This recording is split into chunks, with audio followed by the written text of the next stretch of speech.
As the Deadheads lined up outside San Francisco's landmark Fillmore Theater last month, Dead and Company warmed up for the first gig of their summer tour. The group includes 3 of the Grateful Dead's surviving core 4, Mickey Hart, Bill Kreutzmann, and Bob Weir, joined by John Mayer. I'm going in tonight like a 1930s boxer. Keyboardist Jeff Chimenti, and former Allman Brothers bassist Oteil Burbridge. If the lineup has changed, the catalog hasn't. The crowd is here to hear the Grateful Dead. We attract a certain kind of person who requires a little adventure in their lives, and you can watch the faces over the years. The front rows stay the same age. That's got to feel good to you. It's great. What we're doing musically is about constant revolution. A revolution that, in a way, started here at the Fillmore just over 50 years ago. What was your connection to this room? Well, you know, it was the first big room we ever played. Dozens of Dead posters line the Fillmore's walls. Maybe that's the one. Including one of the first gigs promoter Bill Graham ever booked at the venue in 1966.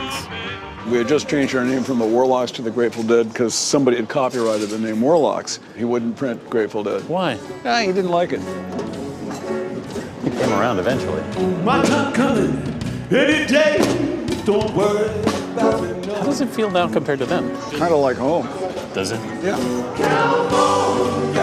The Dead are icons here. A giant photo of the late Jerry Garcia, who died in 1995, hangs in the stairwell. They made this look like church almost. He'd hate that. Would he? Oh, yeah. What was the connection you two guys had? We kept each other amused. That was the whole secret sauce. Whether it be intellectually, musically, or just, backstage. That's got to be pretty special. It was. Well, it was all I knew for 30 years. Weir joined the band when he was just 16. Drummer Bill Kreutzmann was 18. Garcia called me up and said, "You want to be in a band?" I said, "Yeah, sure." Kreutzmann then brought in another drummer, Mickey Hart. He asked me to sit in one night, and that was that. Yeah. The most important thing about that night, I remember Garcia said, "This is what the Grateful Dead sounds like." Driving that train, high cocaine. They had a nice little one-bedroom. In 1966, the band moved into a communal home in Haight-Ashbury, Eventually you were all in here? Every couch. really crowded. where Deadheads still carve tributes in the tree out front. Pigpen, he lived right up there, right up the top. And those days, the buses used to come back and forth and say, "This is the home of the Grateful Dead." And they used to wake Pigpen up. So Pigpen just opened the window and he would just Give him a little. get a little moon out there, And if that didn't work, Bob Weir would be up on the roof with water balloons. And he'd be chucking water balloons. This is the house of a popular local band which plays hard rock music. They call themselves the Grateful Dead. In 1967, in the summer of love, CBS went inside the house for a documentary called The Hippie Temptation. I think, personally, that the more people turn on, the better world is going to be. Later that year, police raided the house, arresting 2 band members on drug charges. He actually planted 2 bricks in the house. He could have just looked right behind the file cabinet and found it. They left the kilo in the pantry up on the top shelf. So he had something to smoke when they came back.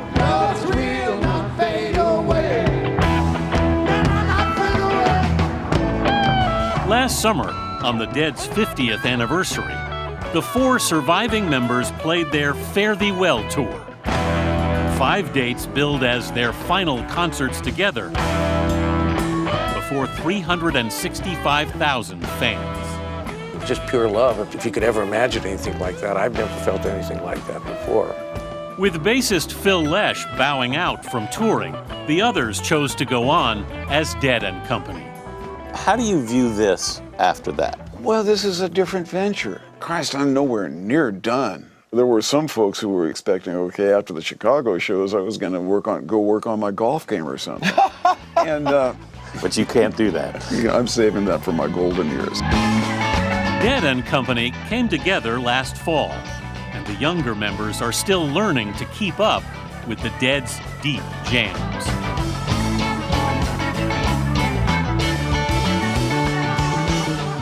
How often do you get that, where the hell is he going with this feeling?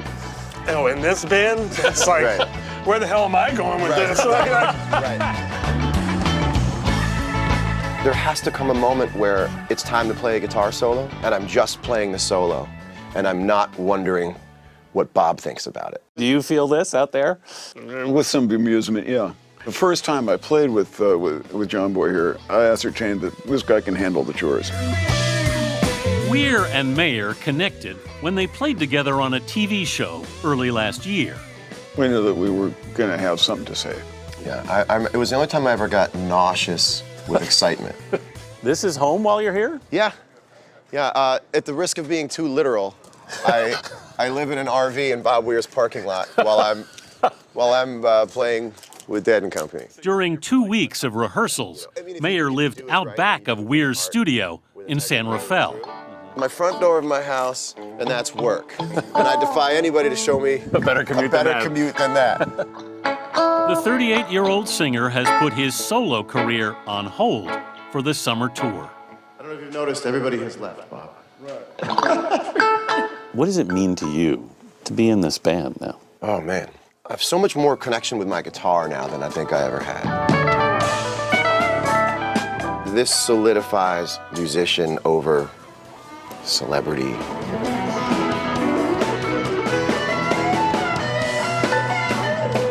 It roots me in the thing I love the most. The reason I wanted to be in this band was to be able to interact with it live. It would be what I imagine an actor saying, I really want to be in a scene with Pacino. You're Pacino, Bob. Did you know that?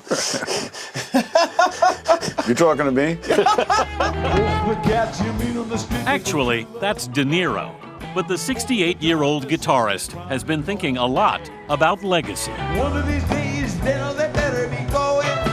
On the road last year, Bob Weir had a dream that persuaded him the Dead's long, strange trip has a long way to go. What did you see in that dream? We were on stage, and suddenly I found myself like 20 feet behind my own head, looking at myself, playing, and then I look over at him, and his hair is gray, and it's 20 years later. And then I look back at myself, there's somebody with brownish, blondish hair in his late 20s. It's not you. Not me. This is the music going on. And how did it feel? You know, it felt altogether right and felt logical. You know, okay, that's what I've been up to all my life.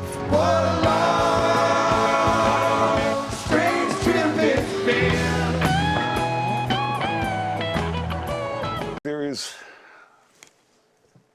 a bigger picture that we're trying to construct here, we're trying to paint here, that involves a lot of pieces from Appalachia, from Africa, from Northern Ireland and Scotland, from out west here. All that, you know, all these little pockets of music that came together and formed this entity, this a living entity. It's going to outlive us by a fair bit. And so it occurred to me, okay, well, just make sure you get it right. I'm gonna mess up a little bit here and there, because you know that's kind of my job. But you know, I'm thinking about that every now and again now. Grateful Dead is one of those bands that is also an idiom. You know, it's also a style of music, and the catalog supports that, almost in the way that like bop music, you know, bop jazz, where it's created by certain artists, but you actually don't refer to the artists by name necessarily. It's sort of, oh, we play Bob, and then you play those artists' songs, you play those tunes, and this really is sort of bop music for pop, popular, where to learn these songs, you also have to learn the accompanying style of play. Right. And the style of play can teach you how to play other songs. Right. So, And other styles. and other styles. I mean, I gotta imagine if you were a guitar player, you wanted to be a guitar player, and you could only learn music from one band. If you learned the Grateful Dead's music, you would be a far better guitar player than if you picked any other band to learn from. Where do you guys see yourselves now as a band? We're sort of scrabbling at the next plateau. There's one more after this one that I'm looking at hitting. But this one, the last one, we were learning the songs, learning each other, learning each other's moves and how to intuit each other and all that kind of stuff. And now it's a matter of, okay, what are we going to do with this? Yeah, we got to learn some more songs, but what are we going to do with this? How are we going to interact? And you know, it's always a matter of defining what it is the band is and what it can do. You're finding the dynamic center of the band and what its abilities are. And, typically, how long does it take to do that? Time. And you don't know how much until you get there. Oh, yeah. There's no way to know. I agree. We're nipping at the heels of something, some other level, and I think part of why we are is because for me, I have proven the concept, right? That we've proven the concept. Right. But I specifically have sort of proven that I can at least hold my own in this thing. Were you worried about that in the beginning? I was worried about whether people would think that. And yes, I was also worried about whether I could keep up with the train. Absolutely. I wasn't worried about that. Well, thank you. But yeah, I mean, you really have to think on your feet in a number of different axes, you know, at the same time. Right. And so this is no longer an unveiling.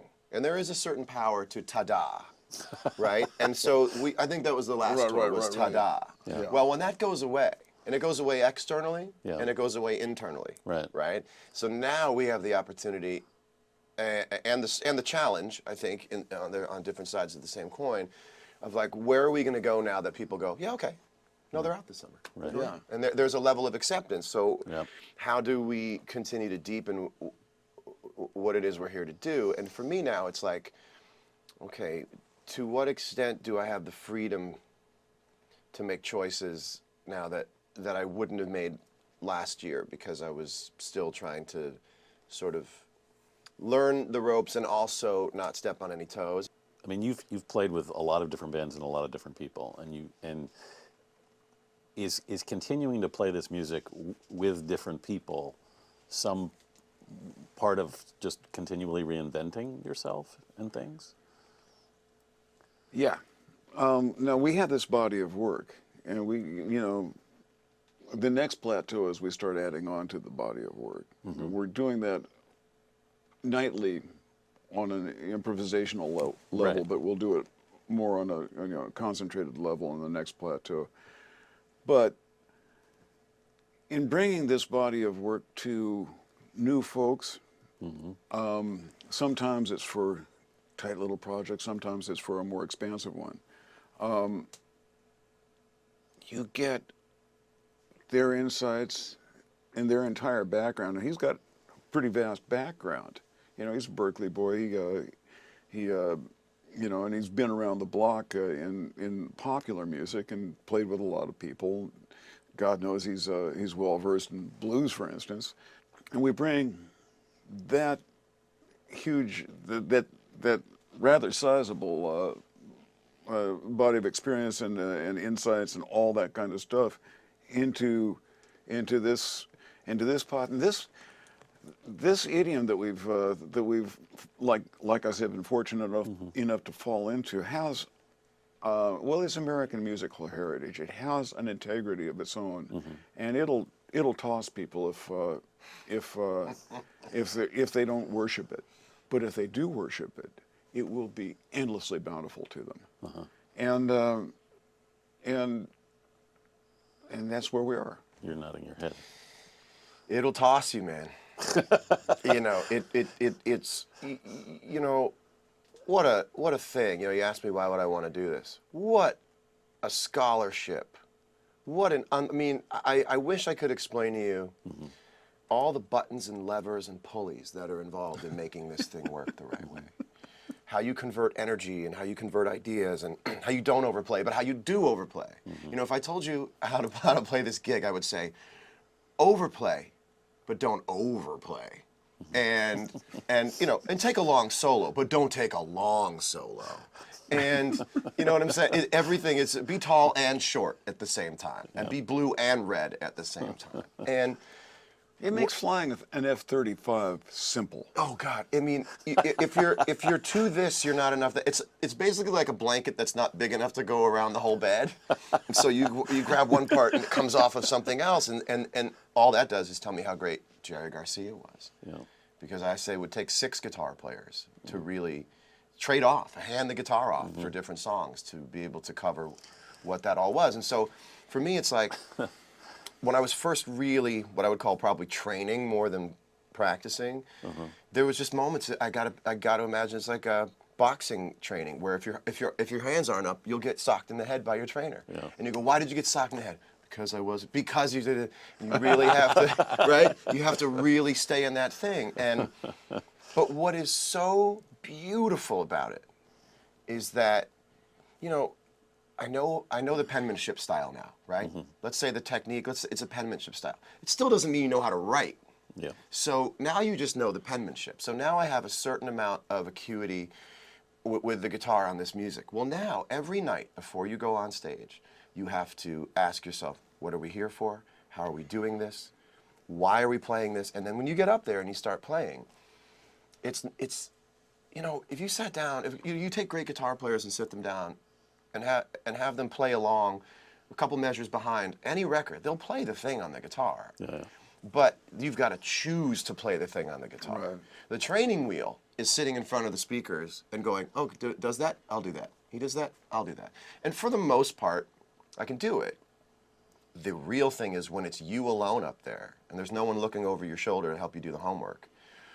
How are you going to take all these notes, all this whole fretboard, all of it? It's endless opportunity, but that's also the challenge of it, is how are you going to convert all of these ideas into musical, beautiful, colorful sort of flourishes so that it's not about whether you're soloing or not, you know, and then people come up to you and say, thank you for taking me to this place. I mean, this has been the most selfless experience of my life. They're not coming up and saying, you're awesome. They're coming up and they're saying, that was awesome. That experience was awesome. Yeah. Thank you for taking me there. Do this for Gilbert's cameras. Thank you. You know, every now and again, something wakes me up in the middle of the night and says, no, you got to get up. Nope, you're not going back to bed. You're getting up. Yep, you're going to have to sit down with the guitar. And yeah, it's part of the gig. And that comes to you, you got to do it. Is it a challenge still? The blank page is the greatest challenge life has to offer, as far as I can see. You know, what is worth saying? What's worth saying anymore?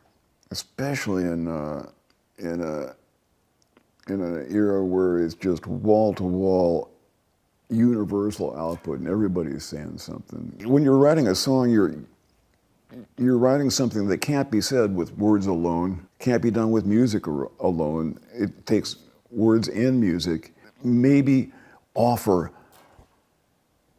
a new insight into something that's otherwise been said a million times. Those new insights are, you know, they're hard to find. They're hard to come by. Satisfying when they do come. Yeah. Is there a particular metaphor in being in the band or is it what you know?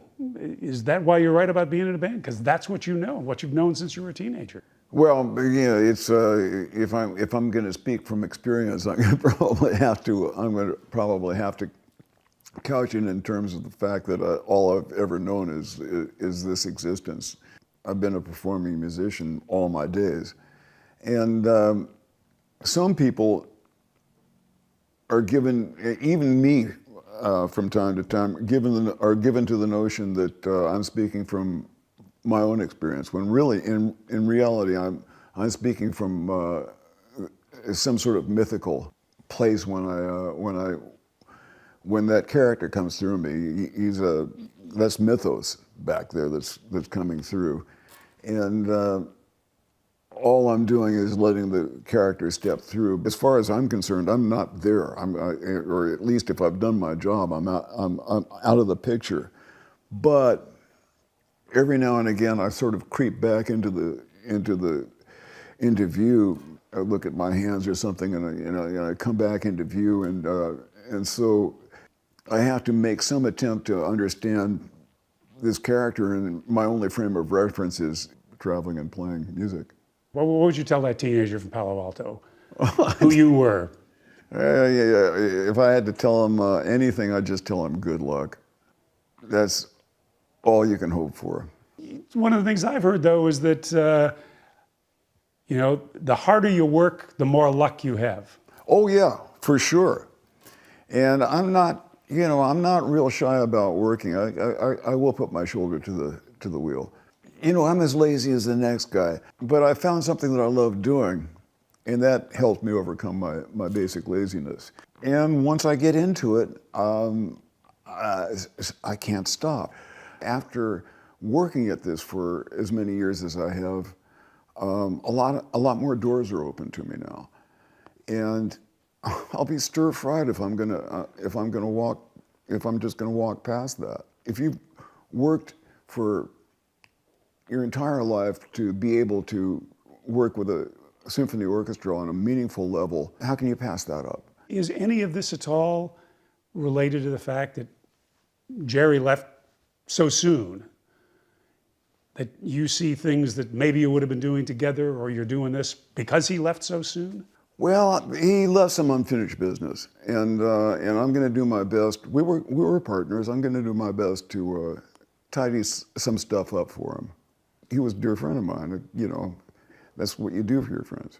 In the Grateful Dead, he sang his songs, you sang your songs. You now sing his songs as well. Yeah, those songs need to live, and they need to live and breathe and grow, because they're living critters. If I may wax hippie metaphysical for you, not long ago, Jerry came to me in a dream. He does this from time to time, and he wanted to introduce to me a song. It was a jazz ballad, I think, that we were going to sing a duet on, and he invited the song into the room, and in the dream it was like an enormous ethereal kind of English sheepdog. It came in and it sniffed me, and you know, I batted her around a little bit, and we back and forth a little bit, and we immediately got you know, established a little rapport there, and then we settled in and we started singing it. And a song is a living critter. It's the characters in those songs are real. They live some other world. They live in some other world, and they come and visit us through the musicians, through the artists who have dedicated their lives to being that medium, and inviting those critters from other worlds to come and visit our world, and entertain the folks, because that's all they want to do. Is they want to meet us, and we meet them. That's what we do. Living things change over time, and that's certainly something that you've done throughout your musical career. A song isn't the same way twice often. There's certainly many other artists. There's a song, it's a record, you perform it exactly as it is on the record, or the fans aren't going to be happy. That's the way some folks do it. That would be way too restrictive for the songs that come through us to our world. You know, I guess some songs want to be the way they are and don't want to grow and don't want to evolve. And I guess they pick other artists because they know that they'll be exactly the way that they want to be. It's a lot of work. Why take this on? You know, I think it's just got to get done. You know, Bach made something of a career of dressing up gypsy fiddle tunes. And our music more or less comes from folk roots, but we halfway dressed it up and made it, I guess, what you'd call popular music. But that extra step to put it into the classical realm, it illustrates to me that that there's a continuum from folk music all the way through the most formal classical music. Giancarlo has managed to put on a page what it was that we were reaching for when we were playing, because we all always had this philharmonic notion of what we were up to. That was always going on when we were playing, you know. If I was playing a line, I was thinking, the horns would love this, you know, this is a horn line. And Jerry would hear it, or the guys in the band would hear it that way. But now, we can actually assign it to horns. Our body of work, the Grateful Dead's body of work, really does stand up to considerable scrutiny and passes a lot of tests with flying colors. I'm not saying it's perfect, nothing is, but I had no doubt that he would find that he would find some depth when he started looking. But he sure as hell did start looking, and he dove in deep, and he understands about as well as anyone who wasn't actually on stage playing it what it is that we were up to, and what it was that we were reaching for. He was able to really supply what it is that we were reaching for, because we couldn't get there with a six-piece band. You need that big machine, the symphony orchestra, to really ring the bells that we were looking to ring. But the symphony orchestra is a much different machine than a six-piece band, with all kinds of discipline that you haven't generally had in your music. Improvisational, loose, no real leader often. Right. It's a long way from where you just play a section of the song until everybody's had enough of it, and then you move on. When you're working with a symphony orchestra, it has to be on the page, it has to be written. Now, we are approaching this with the intention of taking certain sections of the songs and extending them as long as we feel like doing, and we have some techniques that we're exploring. Boy, it's really kind of exciting. So the count for this one has to be 1, 2, 3, 4, go, 2, 3, pop, pop, pop, pop. Okay? That's how it starts. There is a fake count. In the rehearsal, we see Giancarlo. He's the boss. What's that like? As much as there's been a boss in your bands recently, you've been the boss. What's it like to have somebody else up there telling you what to do? Well, I'm used to that, because Jerry and I used to pretty much run the show. When Jerry was singing, I was more or less the de facto band leader. When I was singing, Jerry was more or less the de facto band leader. That was the mode of operation, you know, to some degree. If somebody else had the goodie, as we say, at any given point, then they would take over that role. Otherwise, you know, our normal operational mode was that the guys in the band would more or less focus on two things: the body language of the guy who was singing the song, and then the direction of the other front man who was more or less, you know, it was his job to kind of dictate the dynamics, and it was all very loosely done.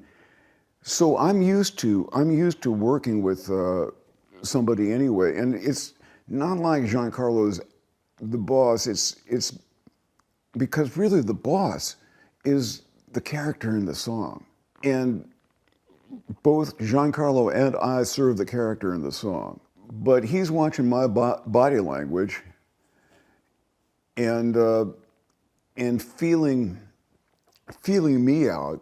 You know, me, the guy, as opposed to the guy in the song, and seeing where I figure, where I've sort of intuited where the character in the song wants to take the tune, and then he directs the rest, me and the rest of the band, to go there in a way that he knows will happen, and then we have a back and forth with the orchestra that we just sort of feel out. It's a complicated arrangement. When you're on stage there, that all the orchestra players are going to have music in front of them for everything, for every song. I understand you don't read music. Right. You have to remember everything. You know, I put some work into this. I have to, because I'm dyslexic in the extreme, and I'm not going to read music, or you know, I can write about as fast as I can read. I have to commit all this to memory, and then decide what I'm going to do about this section, that section, whatever. I'm still working on it. We've got a couple of weeks before the downbeat on the first show, so I'm getting there. Forgive me, but I can say this as a guy, as a fellow man in his 70s.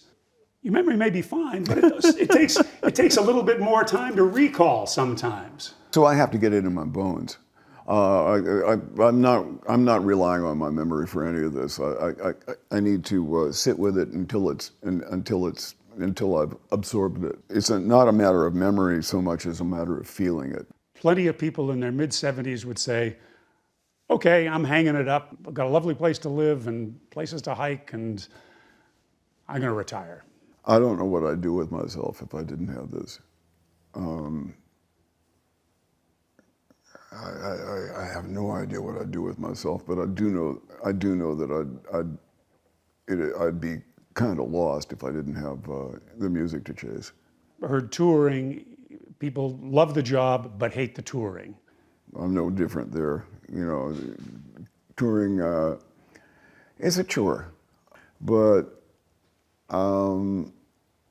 I really like making the effort to get to where people live, because I think it means more to them that when you come to their town and present and bring the music, bring the songs to their town, and also in terms of carbon footprint, it's a whole lot less detrimental to the planet for us to travel to people's homes rather than have them come to see us. Last year, the Dead and Company tour was the 5th highest grossing tour in the world.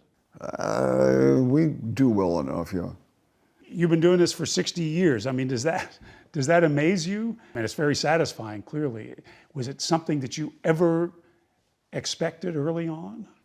I had no expectations, none. We never did. We just play the ball as it lies, as they say. Follow the muse and do her bidding. And this is where it's taken us. I'm delighted that people like the music that we have to offer, because it rings my lofty bells. And you know, I love the music that I make, and I'm happy to offer it to people, and the fact that it's doing well is gratifying, yeah. But after all these years, you still have stage fright? You know, it's like an appendage. You have it or you don't. If you have it, you always have it. Does it disappear as soon as the music starts? I managed to stuff it back a little bit after the first couple of tunes, yeah. What I have to do is just catch that first wave with when the music takes me away and gets me past all that. You get a lot of energy from the audience? That's pretty much the name of the game. It's a give and take kind of situation. The music actually happens somewhere at the azimuth, if you will, between the stage and the audience.